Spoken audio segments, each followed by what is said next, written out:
नाज़रीन, थाणे बोलाखान में कश्मीरिन सां यकजहती लाइ एहतजाजी रैली कढी वई। ॾिसूं था फैज़ मेमर जी ही रिपोर्ट।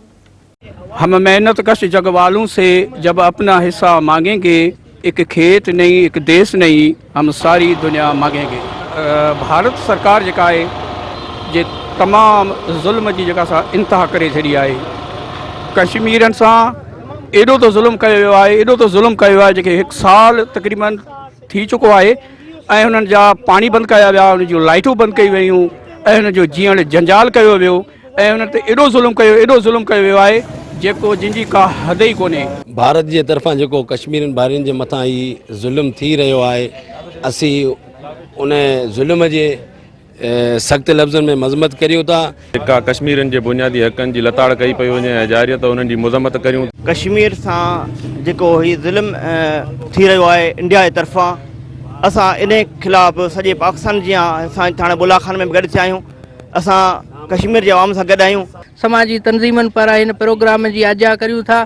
पूरी दुनिया जेके मुसलमान मुल्क जो ऐं कश्मीर जे लाइ वधि खां वधि अॻु अचो ऐं मुसलमाननि जो साथ ॾियो त जीअं उन्हनि सां थींदड़ ज़ुल्म बंदि थी सघे। असांजी जेका रैली पंहिंजे प्लेटफॉर्म सारंग वेलफेयर फाउंडेशन जे तरफ़ां जेका कढी आहे, कश्मीरियुनि सां यकजहती जे इज़हार तौर ये रैली असां कढी है। पाकिस्तान कश्मीर बनेगा पाकिस्तान, पानी मांगोगे खीर देंगे, कश्मीर मांगोगे चीर देंगे। मोदी सरकार के इहो असीं चिताव ॾियूं था।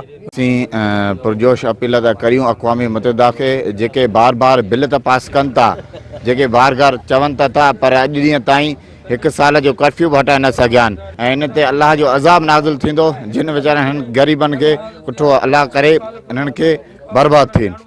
पहिरीं त असां कश्मीरी भाउरनि खे सलाम चऊं था ऐं जेको असांजो पाकिस्तान जो जज़्बो उहो बि सलाम चए थो, पुलिस चए थी, मीडिया चए थी, सभु चवनि था।